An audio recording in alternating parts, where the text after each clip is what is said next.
you ever find your way to Montreal, one of the places it's quite intriguing to visit is the Mount Royal Cemetery, which is where I am right now.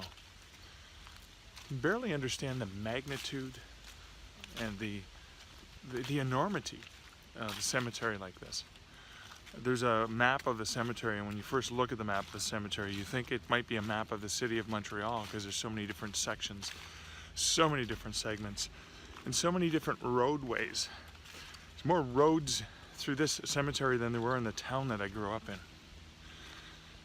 Shows you, yes, Montreal is Canada's second most populous city, but the many stories, the lives, the families, the soldiers even, because there's the military section of this cemetery with soldiers from World War I and World War II and other wars.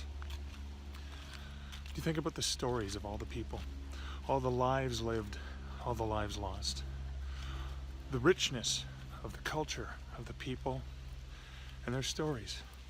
And that's really one of the things that makes Montreal such a fascinating and rich city.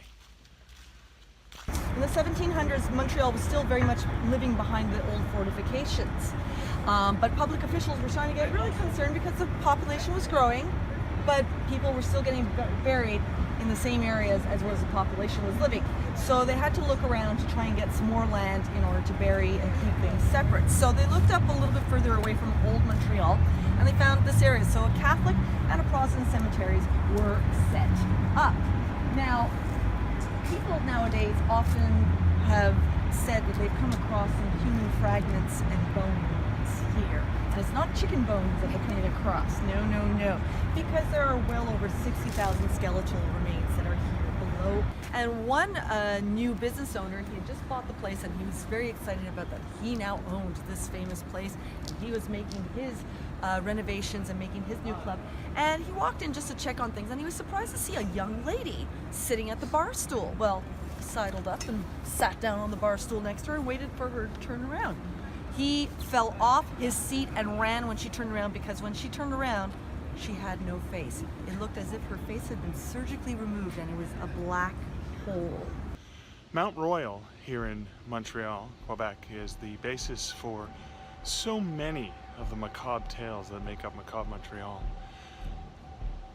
There's the tobogganing ghost of Simon McTavish. There's the Royal Vic Hospital, where atrocities happened in the 1970s related to mind control experiments. There's the Trafalgar Tower legends, and so many other wonderful things here on Mount Royal in Montreal. Lots of eerie, creepy tales, although today, the day that I'm recording this, is Thanksgiving Monday in Canada, and it is a beautiful day for a glorious hike to enjoy the splendor and wonder. We're just not going to be here when the sun goes down and it becomes a little bit more